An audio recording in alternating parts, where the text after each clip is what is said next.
Hello बच्चों, कैसे हो। आज का हमारा टॉपिक है torque on a current carrying coil placed in a uniform magnetic field. ठीक है, हमने पढ़ा था करंट कैरिंग वायर को मैग्नेटिक फील्ड में रखे तो फोर्स क्या आता था, BIL sin थीटा, याद आ रहा है। फिर हमने कहा था एक close loop, current carrying close loop को फील्ड में रखा तो फोर्स क्या आया था, 0, याद आ रहा है कुछ। एक मैग्नेटिक फील्ड था, इसके अंदर हमने क्लोज लूप रख दिया करंट कैरिंग। ठीक है, करंट कैरिंग क्लोज लूप, तो इसके ऊपर फोर्स कितना आया था, 0। लास्ट लेक्चर में हम लोग पढ़ चुके हैं। आज हम पढ़ेंगे टॉर्क के बारे में। टॉर्क तो पता है आपको क्या होता है, either force into perpendicular distance plus 1 में मैकेनिक्स में पढ़ा था। तो फोर्स 0, तो हम पढ़ेंगे टॉर्क 0 या नहीं होगा, तो टॉर्क के बारे में पढ़ेंगे। टॉर्क में और मे नॉट बी 0। ठीक है, टॉर्क 0 कब होगा, if B is perpendicular to plane of coil. ये हम आज ही पढ़ेंगे, कैसे वगैरह पढ़ेंगे, डिराइव करेंगे। तो जब कॉइल का प्लेन मैग्नेटिक फील्ड के परपेंडिकुलर हो, कॉइल का प्लेन जब मैग्नेटिक फील्ड के परपेंडिकुलर हो, तो देखो कॉइल का प्लेन ये, मैग्नेटिक फील्ड ये परपेंडिकुलर है, तो इस केस में फोर्स भी 0 और टॉर्क भी 0। कंडीशन क्या है आपके सामने, ये कॉइल का प्लेन मैग्नेटिक फील्ड के क्या हो, परपेंडिकुलर। ठीक है, कैसे क्या होता है इसका डेरिवेशन करके देखते हैं। ये चीज आपको ध्यान रखनी है, बहुत सी चीजें इसके ऊपर डिपेंड करती हैं। ठीक है, सपोज कीजिए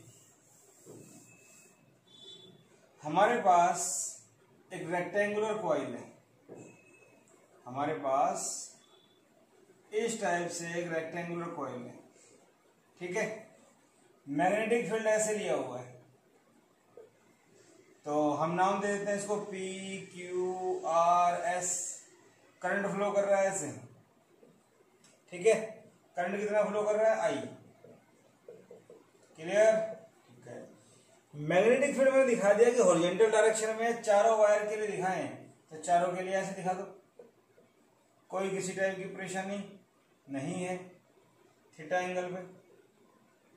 ठीक है, यहां पे एंगल 90 हो गया, और इसकी बात करें तो इसके लिए भी 90 हो गया। इतनी बात समझ में आ गई। फील्ड हॉरिजॉन्टल है, हमने दिखा दिया इसके लिए ऐसा। इतनी बात समझ में आ गई। ठीक है, तो rectangular coil PQRS is placed in a magnetic field। कैसा फील्ड है, यूनिफॉर्म, एज शोन। ठीक है, अब मान लो इसकी लेंथ क्या है, L, ब्रेड्थ क्या मान लेते हैं, B, ब्रेड्थ क्या मान लेते हैं इसकी, B। इतनी बात समझ में आ गई। Length L, breadth B। ये हमारे पास एक कॉइल हो गई, बोलो ये मेरे पास एक रेक्टेंगुलर कॉइल हो गई इस टाइप से। क्लियर, इतनी बात आपको समझ में आ गई। बोलो, लाइन सीधी नहीं हुई, सीधी कर लेते हैं इसको, इस टाइप से B थीटा एंगल, और इसी टाइप से यहां से B थीटा एंगल। ठीक है भाई, बात समझ में आ गई। ओके, इसके बाद देखो हम निकालना चाहते हैं फोर्स, चारों के ऊपर एक एक करके फोर्स निकालते हैं, फिर देखते हैं टॉर्क आएगा या नहीं आएगा। तो सबसे पहला step, force on wire SP। ठीक है, F1 नाम दे दें। फोर्स, करंट कैरिंग वायर को फील्ड में रखा तो फोर्स क्या आता था, BIL sin थीटा। तो बेटा magnetic field B, current I, length क्या है इसकी B, और साइन एंगल कितना लेना है। देखो यहां पे अगर देखा जाए तो मैग्नेटिक फील्ड इधर और करंट इधर, तो B और L, मैंने आपको पीछे बताया था ना कि करंट और लेंथ की डायरेक्शन सेम लेते हैं, तो ये इधर, तो एंगल ये बनना चाहिए दोनों के बीच में। यस और नो, ये थीटा है तो ये कितना हो गया 180 माइनस थीटा। अरे पीछे पढ़ा हुआ है ना कि दो वेक्टर में एंगल एक पॉइंट पे कब बनेगा, या तो दोनों वेक्टर आउटवर्ड हो या दोनों इनवर्ड हो। तो एक इधर जा रहा है दूसरा इधर जा रहा है तो एंगल यहाँ बनेगा। तो एंगल क्या हो गया 180 माइनस थीटा। ठीक है, तो भाई F1 क्या आ गया BIB साइन थीटा। क्यों, साइन 180 माइनस थीटा क्या होता है साइन थीटा, पता है हम लोगों को। ठीक है, इसी टाइप से फोर्स ऑन वायर, कौन सी वायर QR, इसमें करंट कैसे था ऐसे। तो भाई QR की बात करें F2 नाम दे दो, BI इसकी साइड भी B है, ये B है ये भी B है, रेक्टेंगुलर कॉइल है। ठीक है, यहां पे देखो ये आउटवर्ड तो ये भी आउटवर्ड, दोनों में एंगल क्या है थीटा। ठीक है, 2 1 और 2 दो मेरे पास इस वायर का फोर्स आ गया, इस वायर का फोर्स आ गया, इतनी बात समझ में आ गई। ठीक है, इसके बाद अगर बात करें तो भाई दोनों की डायरेक्शन क्या आएगी फोर्स की, तो मैंने आपको बताया था याद हो तो, अगर L और B में एंगल 90 हो तो फ्लेमिंग लेफ्ट हैंड रूल, और अगर थीटा हो तो राइट हैंड थंब रूल, ये लगाते हैं। ठीक है, तो देखो इस वायर के लिए कैसे लगाएं। इस वायर में अगर देखा जाए तो भाई मेरे पास ये इस टाइप से मान लो, ये कॉइल है और मैग्नेटिक फील्ड ऐसे था, कॉइल ऐसे मान लो। ठीक है ना, कॉइल यूं मान लेते हैं ऐसे, फील्ड यूं जा रहा है, फील्ड यूं जा रहा है, कॉइल ऐसे है, तो इसमें कैसे लगाएंगे, राइट हैंड थंब रूल क्या कहता है IL cross B, IL cross B, तो L से B की तरफ। तो देखो L तो हो गया इधर और B हो गया इधर, मेरी बात समझ पा रहे हो ना। ये जो बना रखा है मैंने नीचे की तरफ, ये तो मान लो ऐसे टेढ़ा, फील्ड हो गया ऐसे, तो L क्रॉस B, तो बेटा L किधर है, ये ऐसे बनेगा। ठीक है ना, तो इधर से देखो, यहां से आपको क्लियर समझ में आएगा, इधर से L इधर है B इधर है ऐसे, तो L इधर B इधर, तो L क्रॉस B, L से B की तरफ, बात समझ रहे हो, L से B की तरफ। ये आपकी रेक्टेंगुलर कॉइल है, इस टाइप से सीधी नहीं है, एक्चुअली थोड़ा टेढ़ा करके रखा हुआ है इसको ऐसे, समझ रहे हो ना, टेढ़ा करके, और फील्ड ऐसे है, तो इसको कैसे रखा जाए ऐसे। तो कहाँ आया फोर्स, ऊपर की तरफ, फोर्स कहाँ आया ऊपर की तरफ। ठीक है, फोर्स कहाँ आ गया भाई इसमें ऊपर की तरफ, क्या नाम आ गया इसका F1। इतनी बात समझ में आ गई। यहां से अगर मैं एक परपेंडिकुलर ले आऊं ऐसे, तो अगर नीचे वाली का फोर्स डाउनवर्ड आ जाए तो दोनों इक्वल अपोजिट होकर कैंसिल हो जाएंगे। चेक करते हैं, चेक करते हैं। इसका देखो, इसमें ये कॉइल ऐसे अंदर की तरफ और ये फील्ड सीधा, तो यहां पे कैसे होगा L B, तो L से B की तरफ L B नीचे की तरफ जा रहे हैं, तो ये क्या हो गया फोर्स F2। इसका मतलब आपके पास क्या हुआ, एक सिंगल लाइन आ गई ऐसे, एक पॉइंट है, ये फोर्स F1 है, ये फोर्स F2 है। तो हम क्या लिख सकते हैं, F1 and F2 are equal and opposite, so cancel out. अगर दो फोर्स एक ही पॉइंट से ड्रॉ किए जाए और दोनों अपोजिट हो तो नेट फोर्स 0, कोई इफेक्ट भी नहीं आएगा उसका। ठीक है, इसका काम तो खत्म हो गया, इन दोनों का कोई काम नहीं रहा, सब खत्म हो गया, इनकी वजह से कोई इफेक्ट नहीं आएगा। ठीक है, फोर्स ऑन वायर कौन सी PQ, पहले वाली बात समझ में आ गई आपको। ठीक है, PQ क्या है, सीधी परपेंडिकुलर, फील्ड कैसे है ऐसे, PQ वायर ऐसे, फील्ड ऐसे, एंगल 90 हो गया। तो यहां देखो, force on wire PQ F3 BIL, इसकी लेंथ है, एंगल 90 है तो साइन 90, साइन 90 क्या होता है 1, तो F3 कितना आ गया बेटा BIL। अब बात है डायरेक्शन क्या आएगी भाई, चेक कर लो। अब यहां पे एंगल 90 है दोनों में, थीटा 90 है, थीटा 90 है तो लेफ्ट हैंड रूल लगा लो। फील्ड इधर, करंट नीचे, फील्ड इधर, कहाँ आया आउटवर्ड, तो यहां जो फोर्स आया F3 वो कहाँ आया आउटवर्ड, समझ गए, डॉट। इतनी बात समझ में आ गई। ठीक है, और force on wire R S की बात करें तो F इक्वल टू फिर से BIL sin 90 1 होता है तो BIL, अरे बोलो, तो F4 इक्वल टू क्या हो गया BIL और इक्वेशन नंबर 4। F4 कितना हो गया BIL और इक्वेशन नंबर 4। इतनी बात समझ में आ गई। इसके बाद देखो इसकी डायरेक्शन अगर निकालें तो मैग्नेटिक फील्ड इधर, करंट कहाँ जा रहा है ऊपर, तो कहाँ जा रहा है, थंब कहाँ है अंदर, अंदर का मतलब इनवर्ड, तो F फोर्स कहाँ आया इनवर्ड। ठीक है, इतनी बात आप लोगों को समझ में आ गई। 4 वायर का हमने अलग अलग करके फोर्स निकाला, इसका और इसका आपस में इक्वल अपोजिट हो गया, कैंसिल हो गया। इन दोनों का भी इक्वल और अपोजिट है, बट एक पॉइंट के अबाउट नहीं है। कैसे, देखो ये मेरे पास एक लाइन हो गई यहाँ पे, जो गैप कितना है B। एक फोर्स कहाँ है यहाँ पे आउटवर्ड, एक फोर्स क्या है यहाँ पे इनवर्ड। बात समझ में आ रही है, एक फोर्स क्या है इनवर्ड। तो F3 and F4 are equal and opposite, but acting about different lines of action. यहां पे दोनों एक ही लाइन के अबाउट है, एक ही लाइन के अबाउट है, और यहां पे दोनों अलग अलग लाइन के अबाउट है। इसकी लाइन क्या हो गई ये, इसकी लाइन क्या हो गई ये, दोनों की लाइन अलग अलग है। ठीक है, इतनी बात समझ में आ गई।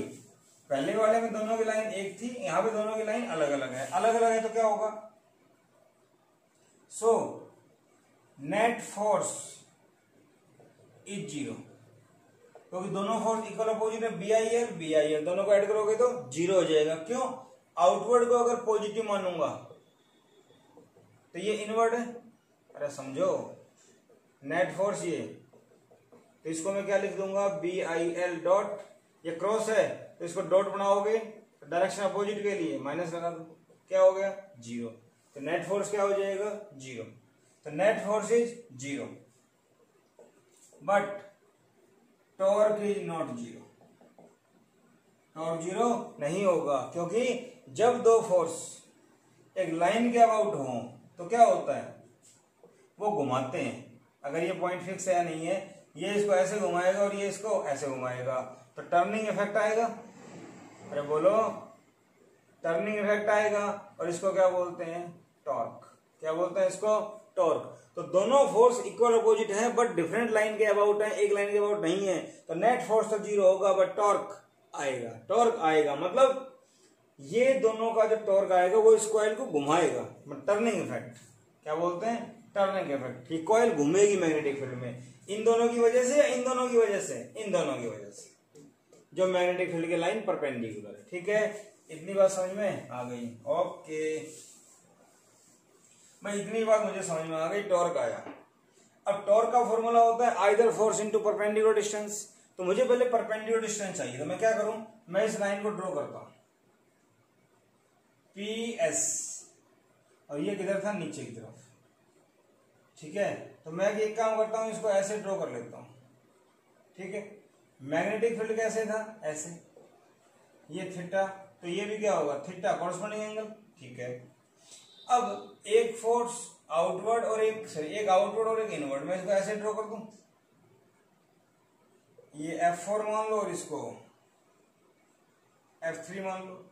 ये साइड क्या थी B, समझ गए। अब मुझे बताओ दोनों फोर्स की परपेंडिकुलर डिस्टेंस क्या है, इस फोर्स की और इस फोर्स की। ये दोनों फोर्स की परपेंडिकुलर डिस्टेंस क्या है, L नाम दे दो इसको, PSL। PL क्या है परपेंडिकुलर डिस्टेंस। ठीक है, now X/L in triangle PQL, PSL triangle के अंदर बेस अपॉन हाइपो, X/B क्या होता है cos थीटा। तो X क्या हो गया बेटा B cos theta. This is perpendicular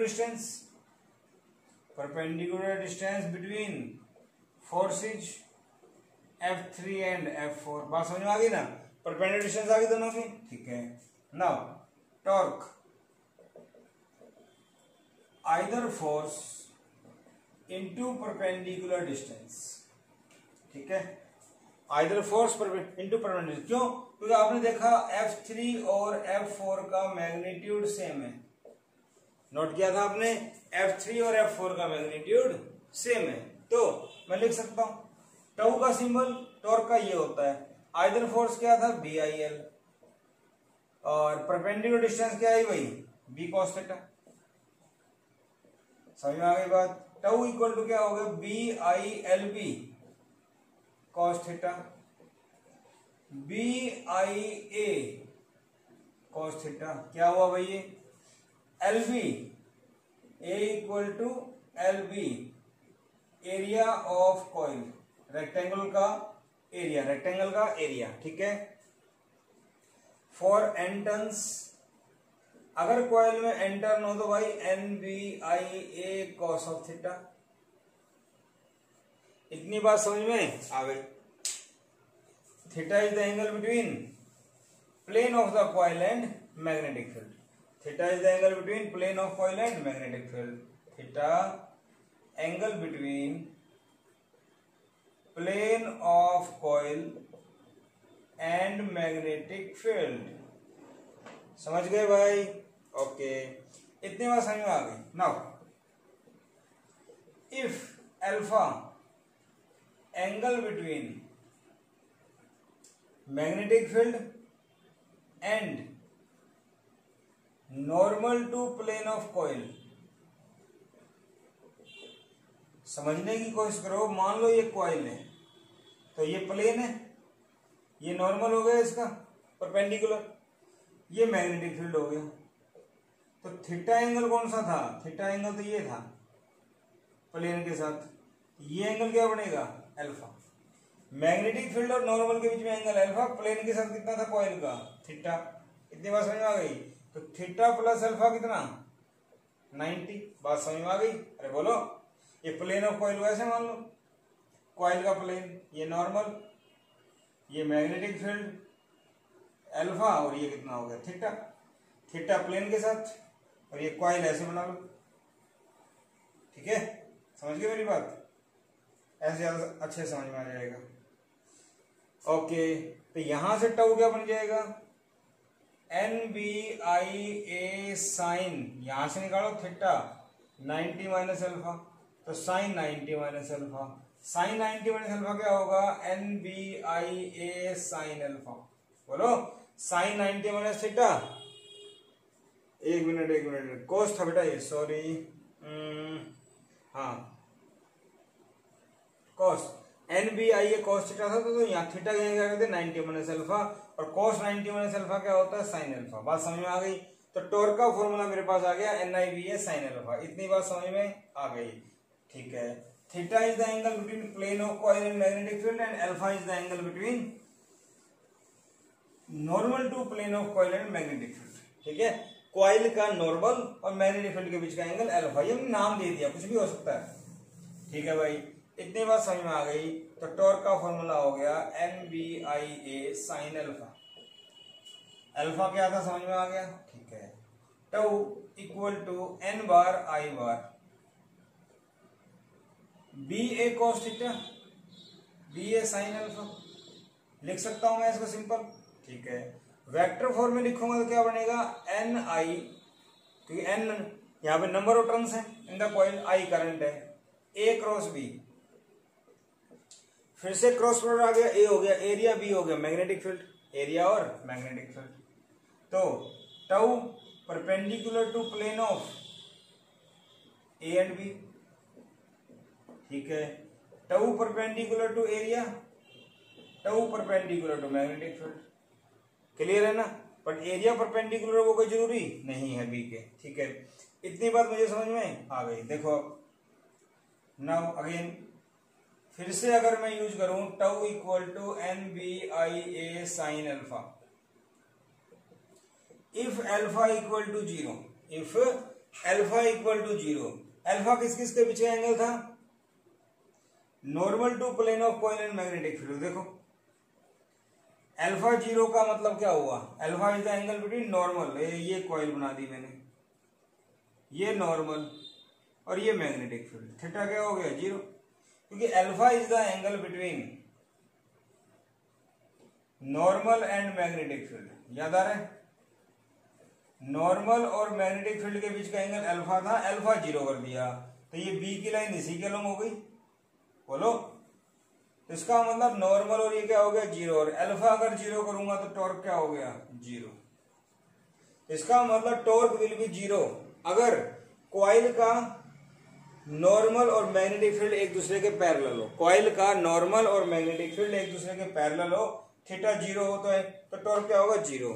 इसका मतलब plane of coil perpendicular to B, भाई नॉर्मल जो है वो कॉइल के प्लेन के परपेंडिकुलर है, तो कॉइल का प्लेन क्या हो गया मैग्नेटिक फील्ड के परपेंडिकुलर। तो टॉपिक शुरू करने से पहले मैंने आपको एक बेसिक बात बताई थी, टॉर्क 0 कब होगा, जब कॉइल का प्लेन मैग्नेटिक फील्ड के क्या हो परपेंडिकुलर। तो वही बात आ गई, कॉइल का प्लेन मैग्नेटिक फील्ड के क्या हो परपेंडिकुलर। लेकिन इसको एक अलग तरीके से देखा हमने कि कॉइल का जो नॉर्मल है वो मैग्नेटिक फील्ड के क्या हो पैरेलल। बात तो एक ही है, नॉर्मल पैरेलल है या प्लेन परपेंडिकुलर है मैग्नेटिक फील्ड के। क्लियर, बात समझ में आ गई, ठीक है।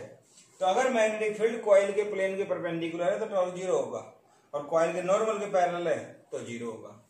ठीक है भाई, इतनी बात समझ में आ गई। अगर कोई आपसे बोले कि अल्फा बाई 180 है, अल्फा 180 है, तो क्या होगा, नॉर्मल इधर हो गया, मैग्नेटिक फील्ड इधर हो गया, तो भी टॉर्क क्या होगा 0। क्यों, N B I A sine 180, sine 180 0 होता है, यहां भी टॉर्क क्या हो गया 0। तो मैग्नेटिक फील्ड कॉइल के प्लेन के परपेंडिकुलर है तो टॉर्क 0 होना है। ठीक है भाई। अगर अल्फा 90 हो, अल्फा 90 का मतलब क्या हो गया भाई, नॉर्मल इधर और मैग्नेटिक फील्ड इधर, alpha 90 tau N B I A sine 90, sine 90 क्या होता है 1, एन बी आई ए, तो टॉर्क क्या हो गया मैक्सिमम। तो टॉर्क मैक्सिमम कब होगा, टॉर्क मैक्सिमम कब होगा, जब मैग्नेटिक फील्ड कॉइल के प्लेन में हो, जब मैग्नेटिक फील्ड कॉइल के प्लेन के पैरेलल हो। तो मैं लिख सकता हूं tau is maximum when B is parallel to plane of coil. और इसी कंसेप्ट का यूज आगे करेंगे मूविंग कॉइल गैल्वेनोमीटर के अंदर। ठीक है, बात समझ में आ गई। तो इतनी बेसिक बेसिक बातें मुझे समझ में आ गई। टॉर्क क्या होता है, टॉर्क कब आएगा कब नहीं आएगा, टॉर्क कब नहीं आएगा जब कॉइल का प्लेन मैग्नेटिक फील्ड के परपेंडिकुलर हो। याद कर लो इस चीज, गांठ मान लो, टॉर्क कब होगा 0। ठीक है भाई। तो अगर एक क्लोज लूप सर्कुलर लूप को, करंट यानी सर्कुलर लूप को मैग्नेटिक फील्ड में रखा जाए तो फोर्स तो 0 होना ही है। टॉर्क कब 0 होगा, जब मैग्नेटिक फील्ड कॉइल के प्लेन के परपेंडिकुलर। ठीक है भाई, इतनी बात समझ में आ गई। तो ये इसको घुमाएगा, ये इसको घुमाएगा। कैसे घुमाएगा, देखो ये मैंने ऐसे लिया, ये था डॉट, ये था क्रॉस, और ये इसकी एक्सिस। ठीक है, क्योंकि मैग्नेटिक फील्ड प्लेन से कुछ एंगल पे था, अल्फा एंगल नॉर्मल के साथ। ठीक है, तो मुझे ये बताओ, ये इस टाइप से है, ये वाला फोर्स बाहर की तरफ, ये वाला फोर्स अंदर की तरफ, तो ये वाला बाहर खींचेगा और ये वाला अंदर ले जाएगा। मेरी बात समझ रहे हो, ये बाहर खींचेगा और ये अंदर ले जाएगा, तो एक बाहर एक अंदर, तो क्या होगा, देखो इस टाइप से था ये। ठीक है, इस टाइप से था ये वाला फोर्स ऐसे लग रहा है और ये वाला फोर्स ऐसे लग रहा है, तो ये इसको अंदर खींचेगा और ये बाहर खींचेगा, तो ये ऐसे घुमाएगा। ठीक है, तो ये कॉइल को ऐसे घुमाएंगे रोटेशन से। बात समझ में आ गई। ठीक है, this torque rotates the coil about an axis passing through plane of coil। तो ये जो टॉर्क है वो कॉइल को घुमाएगा एक एक्सिस के अबाउट जो खुद के प्लेन से पास हो रही है। क्लियर, इनके अबाउट तो 0 है, इन दोनों का है, तो ये ऐसे घुमाएगा इसको। क्लियर है, बात समझ में आ गई कि कैसे घूमेगी। ठीक है, और आगे बढ़ते हैं। नाउ टाउ क्या था, N I B A sine alpha. Clear, N number of turns है, आई करंट है, बी मैग्नेटिक फील्ड है, ए एरिया है, alpha is the angle between या normal to the plane of coil and magnetic field. ठीक है, N I A आगे जाके पढ़ेंगे नेक्स्ट टॉपिक में। एन आई ए को बोलते हैं magnetic dipole moment of a current loop, N I A, M B sine alpha, और ए बी साइन थीटा क्या होता है, ए क्रॉस बी। ठीक है, where M equal to N I A magnetic dipole moment, M क्या होता है, magnetic dipole moment of a current loop.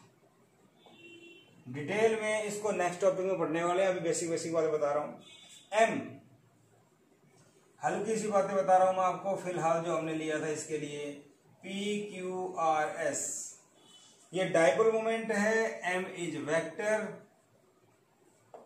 और अगर ये एन आई है तो इसकी डायरेक्शन भी होगी, वेक्टर है तो कैसे देंगे, direction of M is given by right hand, thumb rule बोल दो, राइट हैंड रूल बोल दो, कोई फर्क नहीं पड़ने वाला। कैसे, अगर हम कर्वेचर ऑफ फिंगर को आप लिख सकते हैं, if curvature of finger is along the direction of current then thumb gives direction of magnetic dipole moment. तो ये कैसे है, एंटी क्लॉकवाइज, तो ऐसे कर दूं मैं इसको, तो एंटी क्लॉकवाइज एम कहां आया, आउटवर्ड, एम कहां आया, आउटवर्ड। ठीक है, एंटी क्लॉकवाइज करंट के लिए आउटवर्ड, क्लॉकवाइज के लिए inward. For anti clockwise current M outward and for clockwise M is inward. बोलो, एम इज इनवर्ड। इतनी बात आप लोगों के समझ में आ गई। क्लॉकवाइज के लिए, एंटी क्लॉकवाइज के लिए क्या डायरेक्शन आएगी, इतनी आएगी। ठीक है, इतनी बात समझ में आ गई। डाइपोल मोमेंट क्या होता है ये। अब आप सोचोगे इलेक्ट्रिक डाइपोल मोमेंट भी आया था, याद आया था ना, electric dipole moment minus Q से plus Q, Q into two A, वैसा ही कुछ है ये भी। तो देखो क्लोज लूप है मेरे पास, इस टाइप से बनाता हूं, एंटी क्लॉकवाइज करंट, क्या मैं इसको ऐसे मानूं, ये ऐसे जा रहा है और ये ऐसे जा रहा है, इधर से ही ऐसे, इधर से ही ऐसे, इसका मतलब करंट कैरिंग सर्कुलर लूप एक डाइपोल की तरह बिहेव करता है। तो दिस इज नॉर्थ पोल। आगे जाके नेक्स्ट चैप्टर आएगा हमारा मैग्नेटिज्म, उसमें एक बार मैग्नेट के बारे में पढ़ेंगे हमने। बाकी हम लोगों ने 10th में थोड़ा बहुत पढ़ा हुआ है बार मैग्नेट के बारे में। तो बार मैग्नेट में दो पोल होते हैं, नॉर्थ साउथ, तो एक करंट लूप भी एक मैग्नेट की तरह बिहेव कर सकता है। डिटेल में हमारा जो नेक्स्ट टॉपिक आएगा वहां पढ़ेंगे, अभी बिल्कुल बेसिक बेसिक बातें बता रहा हूं। अगर यहां करंट साउथ हो तो ऐसे, तो ये कैसे बिहेव करेगा, देखो अगर ये साउथ हो तो ये इधर से ऐसे, ये इधर से ऐसे, या इसको ऐसे ले लो, देखो तो ये साउथ पोल। तो अगर एंटी क्लॉकवाइज है तो ये नॉर्थ पोल की तरह बिहेव करेगा, क्लॉकवाइज तो साउथ की तरफ बिहेव करेगा। अब आपको पता है एक करंट लूप है, ऊपर से मैं देखूं तो करंट मुझे दिखाई दे रहा है एंटी क्लॉकवाइज, अगर मैं उसी को नीचे से देखूंगा तो क्लॉकवाइज दिखाई देगा। जैसे एक फैन चल रहा है, फैन नीचे से आपको दिखाई दे रहा है मान लो क्लॉकवाइज, ऊपर से क्या दिखाई देगा, एंटी क्लॉकवाइज। तो वैसे ही अगर एंटी क्लॉकवाइज में नॉर्थ पोल है और क्लॉकवाइज में साउथ पोल है, तो अगर आपको ऊपर की साइड से एंटी क्लॉकवाइज दिखाई दे रहा है तो नॉर्थ पोल आ गया, बट अगर नीचे से देखोगे तो क्लॉकवाइज साउथ पोल आ गया। इसका मतलब एक करंट लूप के दो पोल हो गए, नॉर्थ और साउथ। और अगर एक करंट कैरिंग लूप के दो पोल हो गए, नॉर्थ और साउथ, तो वो एक बार मैग्नेट की तरह बिहेव करेगा। ठीक है ना, तो उसका डाइपोल मोमेंट होगा, और वो डाइपोल मोमेंट क्या है, एन आई ए। डिटेल में पढ़ने वाले हैं नेक्स्ट हमारा जो टॉपिक आने वाला है उसमें। ठीक है, इतनी बात समझ में आ गई। M B sine theta sine alpha torque का फॉर्मूला आ गया, इतनी बात समझ में आ गई। ठीक है, इसके बाद देखिए टॉर्क कैसे निकाला जाए, टॉर्क कैसे निकाला जाए। सपोज करो मेरे पास एक क्वेश्चन आ जाए, ये current carrying circular loop, current दे दिया 10 एम्पियर, रेडियस दे दी इसकी 2/√पाई, ठीक है। रेडियस क्या दे दी 2/√पाई, और मैग्नेटिक फील्ड दे रखा है कॉइल के पैरेलल, तो बी दे रखा है आपको 10 टेस्ला, ठीक है। फाइंड टॉर्क, टॉर्क बताओ कितना टॉर्क आएगा भाई। तो टॉर्क का फॉर्मूला NIBA sin अल्फा, मुझे फॉर्मूला पता है।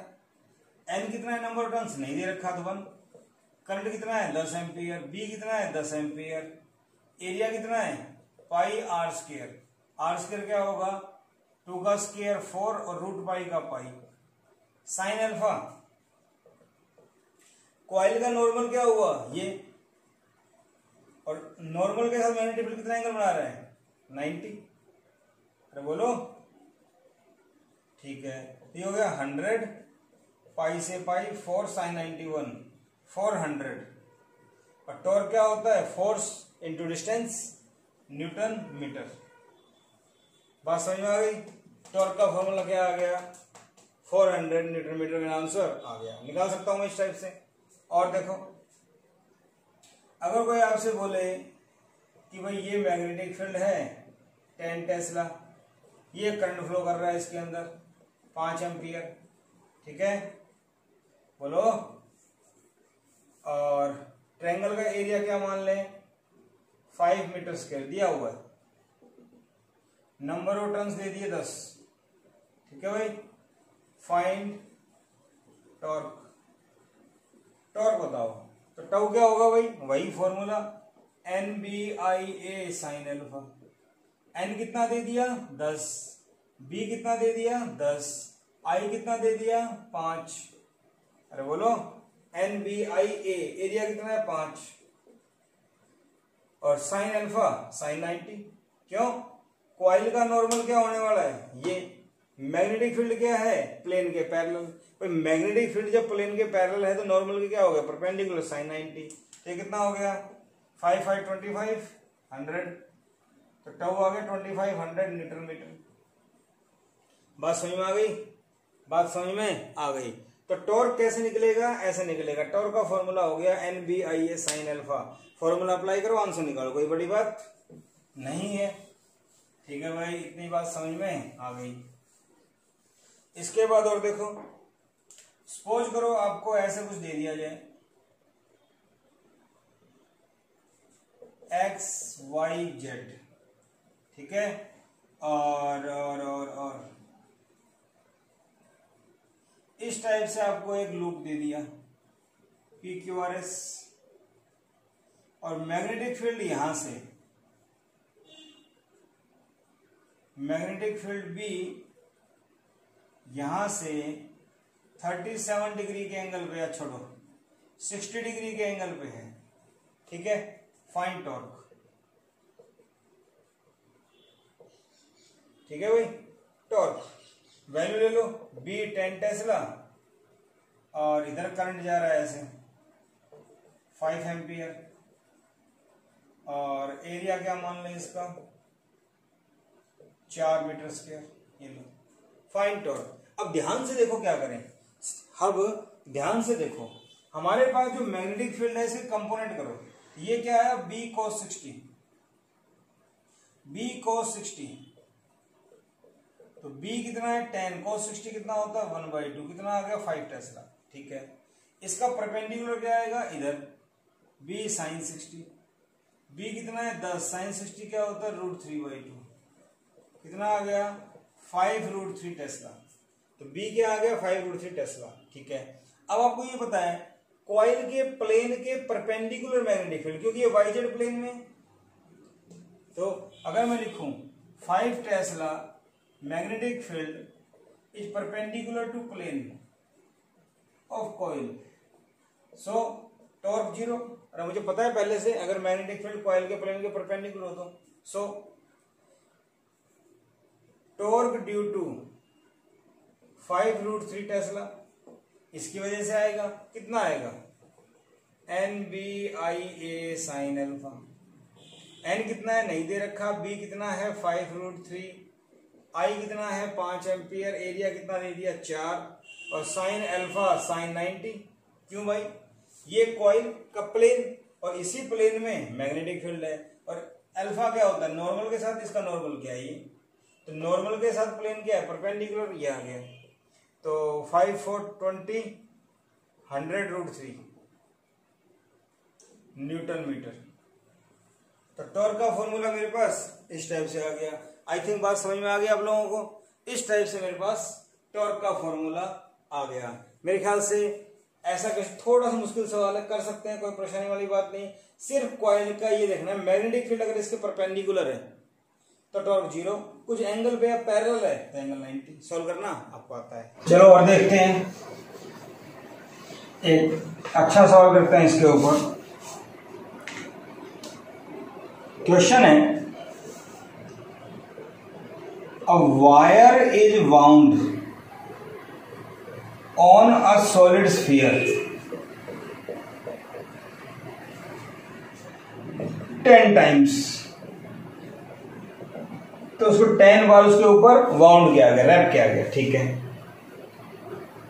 10 times, and current of 2 ampere is flowing through it, इसके अंदर से 2 एम्पियर करंट फ्लो कर रहा है। And magnetic field is parallel and magnetic field is perpendicular to parallel to plane of coil. Magnetic field is parallel to plane of coil, कितना मान लें, 10 Tesla. Magnetic field is parallel to plane of coil, ठीक है, ठीक है, okay. Find torque on coil, coil के ऊपर torque बताओ, फाइंड टॉर्क ऑन कॉइल, ठीक है। इसी में आगे कहते हैं, if torque is 20 Nπ then find n। अगर टॉर्क 20 Nπ है तो n की वैल्यू बताओ, ठीक है। देखते हैं कैसे क्या करना है। सबसे पहले एक सॉलिड स्फीयर मान लें। सॉलिड स्फीयर में एक चीज और, placed on a smooth surface, नहीं तो मुंह पर जाएगा, फ्रिक्शन का चक्कर पड़ेगा। स्मूथ सरफेस के ऊपर रखा हुआ है, ठीक है। इसके ऊपर कॉइल बाउंड की हुई है इस टाइप से, समझ गए, और एक स्मूथ सरफेस के ऊपर इसको रखा हुआ है, ठीक है भाई। करंट कितना फ्लो कर रहा है, 2 एम्पियर। मैग्नेटिक फील्ड दिया हुआ है इधर प्लेन के पैरेलल, कितना, 10 टेस्ला। करंट आ गया, नंबर ऑफ टर्न्स कितने हैं, 10, और क्या दिया हुआ है, बस। तो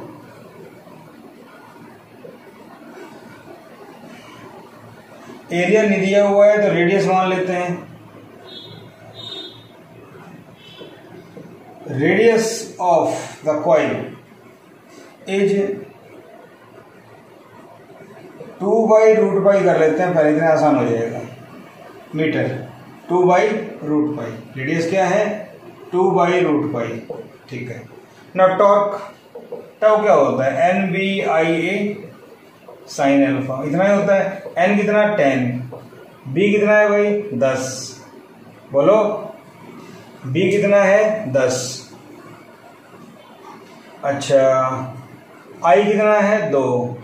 एरिया कितना हो जाएगा, एक काम करो, चेंज करो, आसान हो जाएगा, 2 मीटर कर लो आर को, तो एरिया क्या हो जाएगा, πr², 2 का स्क्वायर 4, साइन अल्फा, साइन 90, क्योंकि कॉइल का नॉर्मल क्या होने वाला है ये, और जो मैग्नेटिक फील्ड क्या है कॉइल के पैरेलल, तो अल्फा कितना हो गया, 90। तो ये कितना हो गया भाई, 10 10 100 200 800 पाई, टाउ आ गया। नाउ टाउ कितना दिया हुआ है, 20 N पाई, तो इसके बराबर कर दो, पाई से पाई कैंसिल, इसीलिए मैंने आर को क्या ले लिया, 2, ताकि पाई कैंसिल हो जाए, 1 0 से 1 0 कैंसिल, तो यहां से n कितना आ जाएगा, 40, ठीक है। हमारा आंसर आ गया। थोड़ा सा अच्छा सवाल था लेकिन कुछ भी नहीं है इसके अंदर। टॉर्क निकालना आता है ना, टॉर्क निकाल लो, टॉर्क दे रखा था, बराबर कर दो, आंसर आ जाएगा। ये वैल्यूज मैंने मेरी तरफ से ले ली, कोई बड़ी बात नहीं, लेकिन आपको ये सब करना आना चाहिए। तो ये था torque on A current carrying coil in magnetic field. तो टॉर्क जीरो भी हो सकता है, नहीं भी हो सकता, लेकिन फोर्स हमेशा क्या होगा, जीरो। टॉर्क जीरो कब होगा, जब कॉइल का प्लेन मैग्नेटिक फील्ड के क्या हो, परपेंडिकुलर। याद रखो, अच्छे क्वेश्चन बन जाते हैं इसके ऊपर। हमने हर टाइम से करने की बेसिक इलस्ट्रेशन ली ताकि आपको समझ में आ जाए। Thank you.